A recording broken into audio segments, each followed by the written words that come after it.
How are you? So a butterfly. Welcome back to part 3 of the power of persuasion.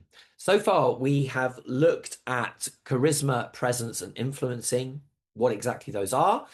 In the last part, we looked at whether those can be coached. In this part, we're going to explore who has these qualities, who doesn't have these qualities, and why all of this matters. To lead this part of the discussion, it's going to be Boo Holmes. Boogaloo. Thank you, John. On the 13th of July, 1985, at a packed Wembley Stadium on a hot summer's day, I believe one of the best examples of all these three things happened at around about 20 to 6. I was watching the concert because I was desperate to see U2. This was the Live Aid concert that Bob Geldof had arranged, and I was desperate to see U2. I'd seen them about a year before and they'd been fantastic, so I wanted to see them again, see what their 20-minute set was like. Their set finished and they were followed, and I thought it was pretty good. Bono did his usual cuddling someone in the audience and they sang an album track for 7 minutes, but it was still U2, it was still great.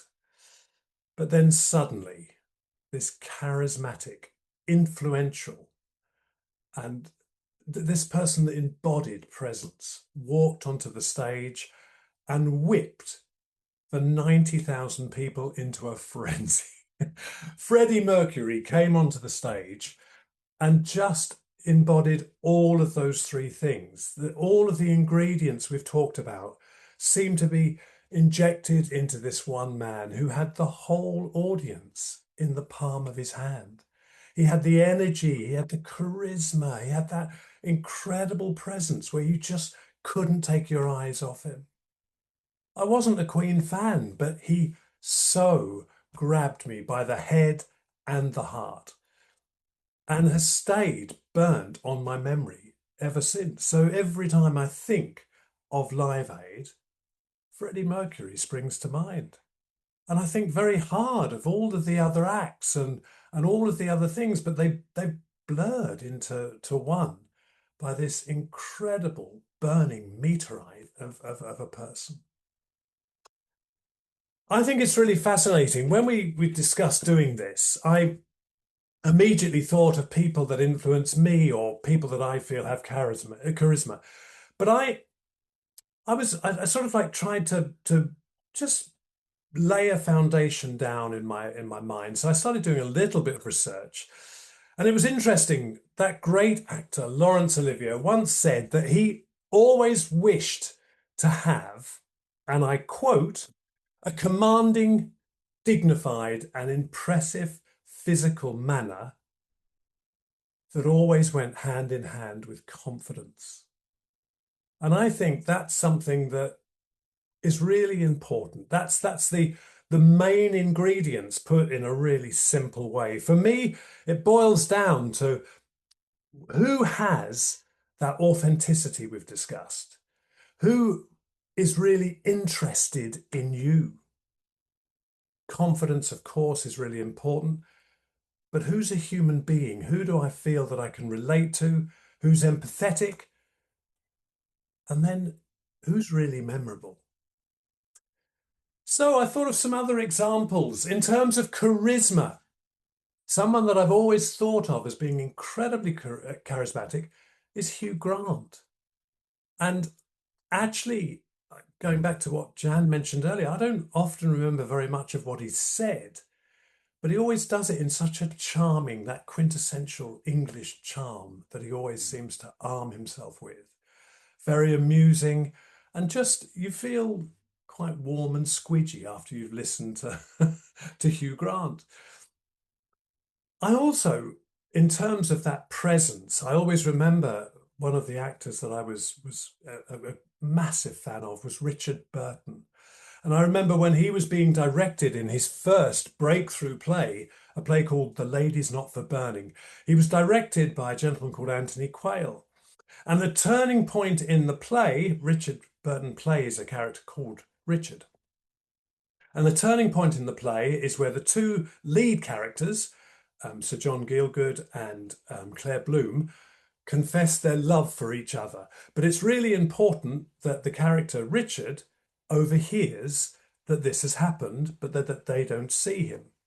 So Anthony Quayle positioned Richard scrubbing a floor with his back to the audience. There was a wall, and then Gielgud and Bloom were on the other side declaring their love for each other. He said after 2 nights, he had to move Burton off the stage because it became apparent, and Gielgud moaned that no one was watching Claire Bloom and John Gielgud anymore. They couldn't take their eyes off this man because he had such an extraordinary presence. So I think, going back to whether it could be trained or taught, coached, all those ingredients people can be made aware of them, but when you've got it in abundance, it's extraordinary that the lights just go on every time you're visible. But the other thing that really fascinates me is Ruth's point about that influence of, in a perhaps a rather negative way. The Ted Bundy example is a great one. Something that's always baffled me, and someone who's always baffled me, is Dominic Cummings. He just didn't care whether he was liked. He had zero charisma. Very little presence. He, in terms of that, a massive part of that is what someone looks like. He used to shuffle around in scruffy t-shirts and trainers that were always dirty. But we can't deny that he had an incredible influence. So I always say to people, if you want to be influenced, be liked, but it clearly wasn't on his agenda at all. But he still managed to have the influence. So it's still really, I find the whole thing very fascinating how fluid it all is. Yeah. I did think the Dominic Cummings one is interesting because he was very influential, but he wasn't charismatic. Does he have presence? I think you're right, Boo. Like publicly, you'd definitely say no. I mean, he would be an introvert, I guess, Jan, wouldn't he? But I've heard stories of people when they're in meetings with him who were very intimidated by him, Yeah. which would suggest he had presence, but it was that scary presence. It wasn't that, The power it was that sort of, that Ruth spoke about, that power and intimidation, because he wasn't interested in being liked at all. And no. that's something that fascinates me because I think I'm a people pleaser, but he Yeah. clearly wasn't. And there is So, a fine line, isn't there, between anything we've talked about and manipulation. If it's not being done with the right intent. yeah. With him, isn't it interesting how as soon as he lost his power, he couldn't have been jettisoned any quicker. He's disappeared off the face of the earth. To sum up from my perspective, Sing's on the subject of names, and I know John is a huge fan. And it's that person who embodies all the qualities that have been mentioned, certainly all the positive qualities. And I can watch him over and over and over again and never tire of him. And he should be a national hero, a global hero. And it's Sir Ken Robinson. He has all of these qualities. He has warmth, he has humor, he uses extraordinary analogies and metaphors. He connects, he's self-deprecating. He has just pretty much, for me, every possible quality of a great communicator. And as Jan said, he has changed how I think about the world, about education, about how we should think of children, and where we send them out 5 days a week throughout the year, the environments we're sending them into. He has totally changed how I think about the world that they inhabit and the world they could and should be inhabiting. So that's my tuppence worth for a speaker who he's died a couple of years ago. He died a few years ago. Yeah. Those legendary TED Talks. Mm, Yeah, mm. yeah. Well, look, it is fascinating, and I think yeah, can you have it? Yes. Can you lose it? I think Boo, you touched on that there with Dominic Cummings, and again, we can probably think of people in the past who had it and no longer have it, and why that might be. Obviously you look at people like Kevin Spacey, for example, who was one of the most charismatic, influential figures in Hollywood, and then of course things happened, and you look at him now, and he doesn't have that same aura, does he? So there's probably something in there around being successful as well, that you have to have had a degree of success for you to be described in that way, or maybe it's a bit of chicken and egg. I'd say that's confidence as well, right? Yeah. If your confidence, that's the confidence side of it. If your confidence has been knocked or taken away, you suddenly shrink, don't you? You suddenly become less of a imposing, charismatic figure. Yeah. Maybe something about the moment as well. I mean, the classic one with Churchill, great as the leader of the nation during the war, but actually after the war wasn't such a great leader. So perhaps there's something about rising to the particular moment too. Yeah, but I think that he was stained by the war, however successful he was during the war. I think when that had finished, people only ever, he was great, but we don't want that again.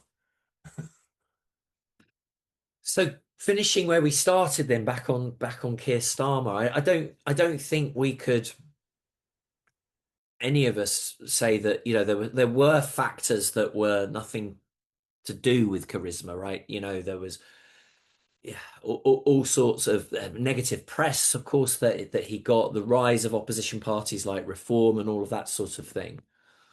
But I think from what we've talked about, and to use another metaphor, what he never built was that reservoir of goodwill amongst the electorate and amongst his own people.